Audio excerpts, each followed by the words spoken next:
സുഹൃത്തുക്കളെ, കേരളം അതിൻ്റെ ചരിത്രത്തിൽ ഉണ്ടായ ഏറ്റവും വലിയ ദുരന്തത്തെയാണ് ഇപ്പം നേരിട്ടുകൊണ്ടിരിക്കുന്നത്. 2024 ഈ ജൂലൈയിൽ അപ്രതീക്ഷിതമായിട്ട് ഉരുൾപൊട്ടലിൻ്റെ രൂപത്തിൽ ഈ വലിയൊരു വിപത്താണ് നമ്മുടെ നാട്ടിൽ ആഞ്ഞടിച്ചിരിക്കുന്നത്. കേരളത്തിൻ്റെ വടക്കേ അറ്റത്ത് വയനാട്ടിൽ ഏതാണ്ട് 200-നടുത്ത ആളുകൾ ഇപ്പോൾ തന്നെ മരണപ്പെട്ടിരിക്കുന്നു. 180ഓളം ആളുകൾ, എത്രയോ പേര് ഈ വെള്ളത്തിനടിയിലും ഈ ചെളിക്കടിയിലും മണ്ണിനടിയിലും ഉണ്ടെന്ന് ഇതുവരെ തീർച്ചപ്പെടുത്തിയിട്ടില്ല. അപ്പം കേരളത്തിൽ ഇത് എല്ലാവിധ ദുരന്ത മുഖത്ത് പ്രവർത്തിക്കുന്ന എല്ലാ സർവീസുകളും ഉണ്ട്.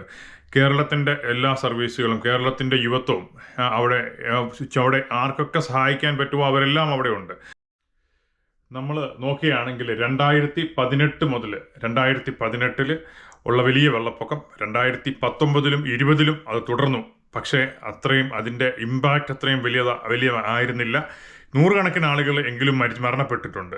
2020-ലും അതുണ്ടായി. പക്ഷേ ഈ 2024 ഇതിനെല്ലാം കടന്ന് ഇത് കേരളം ഇന്നു വരെ കണ്ടിട്ടുള്ള ഏറ്റവും വലിയ ഒരു ട്രാജഡിയിലാണ് ഇപ്പോൾ ഈ ഒരു അവസ്ഥയിൽ ഇപ്പം നിൽക്കുകയാണ്. സുഹൃത്തുക്കളെ, ഇത് എന്തുകൊണ്ടാണ് കേരളത്തിൽ ഈ പ്രത്യേകമായിട്ട് ഈ ഒരു അവസ്ഥ ഉണ്ടാകുന്നതെന്ന് ചോദിച്ചു കഴിഞ്ഞാൽ നമുക്ക് അത് വലിയൊരു പഠനത്തിന് വിധേയമായിട്ടുള്ള ഒരു കാര്യമാണ്. നമുക്കറിയാം, മാധവ ഗാഡ്ഗിൽ കമ്മിറ്റി, പല കമ്മിറ്റികളുണ്ടായി. എന്തുകൊണ്ടാണ് ഇത്, എങ്ങനെയാണ് തടയാൻ പറ്റുന്നത്, എന്തൊക്കെയാണ് നിയന്ത്രണം വേണ്ട കാര്യങ്ങൾ കേരളത്തിലെ, പ്രത്യേകിച്ചും കൺസ്ട്രക്ഷൻ രംഗത്ത്. ഇത് കേരളത്തിൻ്റെ പ്രത്യേക ജോഗ്രാഫിക്കലായിട്ടുള്ള ഫീച്ചറാണ് ഇതിൻ്റെ ഏറ്റവും പ്രധാനപ്പെട്ട കാര്യം. കേരളത്തിലെ 13% സ്ഥലങ്ങൾ ലാൻഡ് സ്ലൈഡിൽ, അതായത് ഉരുൾപൊട്ടലിൽ അകപ്പെടാൻ പറ്റുന്ന സ്ഥലങ്ങളാണ്. 13% ആകെയുള്ള സ്ഥലങ്ങൾ എപ്പോൾ വേണേൽ ഉരുൾപൊട്ടാം എന്നാണ് പഠനത്തിൽ നിന്ന് കണ്ടെത്തിയിരിക്കുന്നത്. നമ്മൾ ആരെയും ബ്ലെയിം ചെയ്തിട്ട് കാര്യമില്ല. നമ്മളുടെ ഒരു കേരളത്തിൽ മാത്രമല്ല, ലോകത്തിൻ്റെ പലയിടങ്ങളിലും ഇങ്ങനെയുള്ള ഒരു പ്രശ്നമുണ്ട്. അതെപ്പോൾ വേണമെങ്കിലും നാച്ചുറൽ ഡിസാസ്റ്റേഴ്സ് സംഭവിക്കാം. നമ്മൾ പലതവണ അതിനെ അതിജീവിച്ച ആൾക്കാരാണ്. നമ്മൾ ഒരുമിച്ച് നിന്ന ആൾക്കാരാണ്. അതിനുവേണ്ടി ഒറ്റക്കെട്ടായിട്ട് പ്രവർത്തിച്ച് അതിൽ നിന്ന് ഉയർത്തെഴുന്നേറ്റ് വന്ന ആൾക്കാരാണ് നമ്മൾ.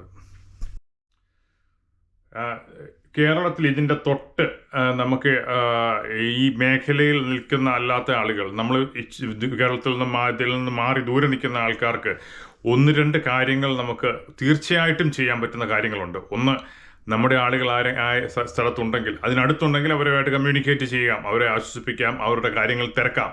2, നമ്മളുടെ ഈ കോട്ടയം, പത്തനംതിട്ട, ആലപ്പുഴ, ഈ എറണാകുളം, അത് പിന്നെ അവിടുന്ന് തെക്കോട്ടുള്ള ആളുകൾ, നമുക്ക് എന്തെങ്കിലും തരത്തിലുള്ള റിസോഴ്സസ് ഇവർക്ക് കൊടുക്കാൻ, ഇവരിലേക്ക് എത്തിക്കാൻ പറ്റുമെങ്കിൽ സർക്കാരിന് അതിനുള്ള ചാനലുണ്ട്. അത് ബന്ധപ്പെടുക. നമുക്ക് പുതിയ സാധനങ്ങൾ, നമ്മൾ ഉപയോഗിക്കാത്ത സാധനങ്ങൾ സർക്കാർ അവരുടെ വെബ്സൈറ്റിൽ കൃത്യമായിട്ട് പറഞ്ഞിട്ടുണ്ട്. നമുക്ക് അവരെ സഹായിക്കാൻ പറ്റുമെങ്കിൽ അവരുമായിട്ട് ബന്ധപ്പെടുക, അവർക്ക് സഹായം ചെയ്യുക. ഏറ്റവും വലുതായിട്ടുള്ള കാര്യം, നമുക്ക് ഫൈനാൻഷ്യലായിട്ട് നമുക്ക് ഈ ഒരു സമയത്ത് അവർക്ക് ചെയ്തു കൊടുക്കാൻ പറ്റുന്ന കാര്യം, കേരളത്തിന് വേണ്ടത് ഇപ്പോൾ ആവശ്യത്തിന് റിസോഴ്സസ് ആണ്. പ്രിയ സുഹൃത്തുക്കളെ, ഒരുപാട് മനുഷ്യർ ഇപ്പം അവരുടെ ചെറിയ ഈ പറയുന്ന പോലെ ചെറിയ സേവിങ്സ് മുതൽ വലിയ സഹായങ്ങൾ വരെ ചെയ്തു കൊടുക്കുന്നുണ്ട്. ചില പ്രശസ്തരായ സിനിമാ താരങ്ങൾ മുതൽ ഈവൻ സ്കൂളിൽ പഠിക്കുന്ന കൊച്ചു കുട്ടികൾ വരെ അവരുടെ ആകെ ഉണ്ടായിരുന്ന സമ്പാദ്യം ഇവരുടെ ഈ ഒരു പ്രത്യേക അവരുടെ സഹായിക്കാൻ വേണ്ടി മുഴുവനായിട്ട് കൊടുക്കുന്ന ഒരുപാട് വാർത്ത നമ്മൾ കേട്ടു. ഈ വിദേശത്തൊക്കെ ഇരിക്കുന്ന നമുക്ക് ചെറിയൊരു സഹായം അവർക്ക് കൊടുക്കാൻ പറ്റുമെങ്കിൽ അത് ചെയ്തു കൊടുക്കുക. അതാണ് നമുക്കിപ്പം ചെയ്യാൻ പറ്റുന്ന ഏറ്റവും വലിയ കാര്യം. കേരളത്തിലെ മുഖ്യമന്ത്രിയുടെ ദുരിതാശ്വാസ ഫണ്ടുണ്ട്. അതിനകത്ത് ലോകത്ത് എവിടെ ഇരുന്നാലും അതിലേക്ക് നമുക്ക് സഹായം കൊടുക്കാൻ പറ്റും. അത് CMDRF, chief ministers disaster relief fund എന്നാണെന്ന് തോന്നുന്നു അതിൻ്റെ പേര്, ഫുൾ ഫോം. അതിലേക്ക് നിങ്ങൾക്ക് ദയവ് ചെയ്ത് നിങ്ങൾക്ക് നമ്മുടെ സഹോദരങ്ങളുടെ ജീവൻ രക്ഷപ്പെടുത്താനുള്ള, അവർക്ക് സഹായം എത്തിക്കാനുള്ള ഒരു ചാൻസ്, വളരെ അത്യാവശ്യ ഘട്ടമാണ്. നിങ്ങൾക്ക് പറ്റുന്ന പോലെ, ഇപ്പം 5000 എങ്കിൽ 5000, 10,000 എങ്കിൽ 10,000 നിങ്ങൾക്ക് പറ്റുന്ന പോലെ നിങ്ങൾക്ക് സഹായം ചെയ്തു കൊടുക്കാൻ പറ്റും.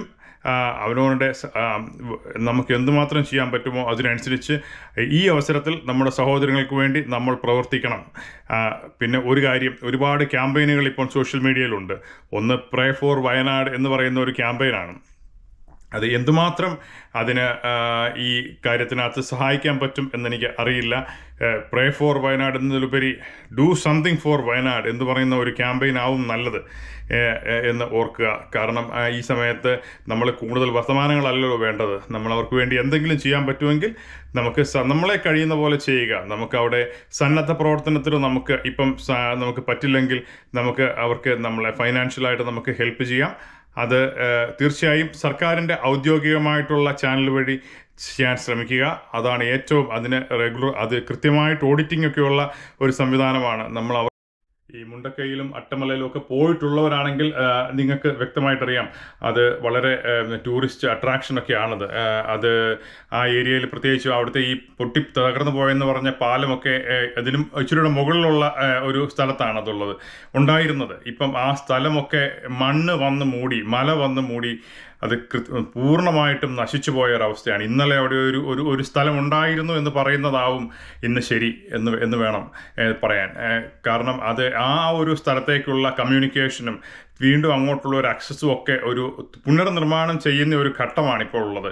അവിടെ ഒരു പാലം അങ്ങോട്ട് എത്ര പേരുണ്ട്, ഇനി അവരെ എങ്ങനെയാണ് സഹായിക്കാൻ പറ്റുക എന്ന് നോക്കാനായിട്ട് ഒരു പാലം റീബിൽഡ് ചെയ്തുകൊണ്ടിരിക്കുന്ന ഒരു അവസ്ഥയാണ് ഇപ്പോൾ ഉള്ളത്. സുഹൃത്തുക്കളെ, സോഷ്യൽ മീഡിയയിൽ തീർച്ചയായിട്ടും അതിൻ്റെ ദുരുപയോഗം നടക്കുന്നുണ്ട്. ഈ ഹെയ്റ്റ് ക്യാമ്പയിനിങ് നടക്കുന്നുണ്ട്. മുഖ്യമന്ത്രിയുടെ ദുരിതാശ്വാസ ഫണ്ട് മോശമായിട്ടുള്ള രീതിയിൽ ഉപയോഗിക്കപ്പെടും എന്നൊക്കെ പറഞ്ഞിട്ടുള്ള വളരെ മോശമായിട്ടുള്ള കാര്യമാണത്. തീർച്ചയായിട്ടും ഈ റെഗുലറായിട്ട് എല്ലാ വർഷവും ഓഡിറ്റിംഗ് ഉള്ള ഒരു ഫണ്ടാണത്. നമ്മളുടെ ദേഹത്ത് തട്ടാത്തതും നമ്മളെ ബാധിക്കാത്തതുമായിട്ടുള്ള കാര്യത്തിൽ ആളുകൾക്ക് ഒരു രസം മാത്രമാണ് ഇതുപോലെയുള്ള കാര്യത്തിനകത്ത് ഇതുപോലെയുള്ള സന്തോഷം കണ്ടെത്തുക. ഇത് ഷെയർ ചെയ്യുക, അതിനെപ്പറ്റി മോശമായിട്ടുള്ള ട്രോളുകൾ ഉണ്ടാക്കുക. നമ്മളുടെ വീടും നമ്മളുടെ അസറ്റുകളും സേഫ് ആണെങ്കിൽ നമുക്കിരുന്ന് ആരെപ്പറ്റിയും എന്ത് തമാശയും ഉണ്ടാക്കാം എന്ന് പറയുന്ന ഒരവസ്ഥയാണത്. അത് പരമാവധി ചെയ്യാതിരിക്കുക. നമ്മളെക്കൊണ്ട് പറ്റുന്ന പോലെ സഹായിക്കാൻ ശ്രമിക്കുക. ഇല്ലെങ്കിൽ മറ്റുള്ളവരെ ഉപദ്രവിക്കാതെങ്കിലും ഇരിക്കുക. കാരണം വരുന്നതിൻ്റെ പിന്നത്തെ മാസം ഓണത്തിന് പ്രതീക്ഷിച്ചിരുന്ന മനുഷ്യരാണ് അവരും. ഇപ്പം അവരുടെ ഈ ഒരു അവസ്ഥ, ഇപ്പം ഈ ദുരിതാശ്വാസ ക്യാമ്പുകളിലുള്ള ആൾക്കാരുടെ മാനസികാവസ്ഥ നിങ്ങൾക്ക് അറിയാൻ പറ്റുമായിരിക്കും അല്ലേ. അപ്പം ഈ പറയുന്ന പോലെ അവരെ നമ്മൾ ഒരു ട്രോൾ ചെയ്യുന്നതിനുപരി അല്ലെങ്കിൽ അവർക്ക് ഒരു സഹായം ചെയ്യാൻ ശ്രമിക്കുക. ദയവ് ചെയ്ത് ഇതുപോലുള്ള കാര്യങ്ങളിൽ നിന്ന് പിന്മാറുക. ഒരുമിച്ച് നിൽക്കാം, പ്രത്യേകിച്ചും ഈ നമ്മുടെ നാടിനു വേണ്ടി ഈ ഒരു അവസരത്തിൽ.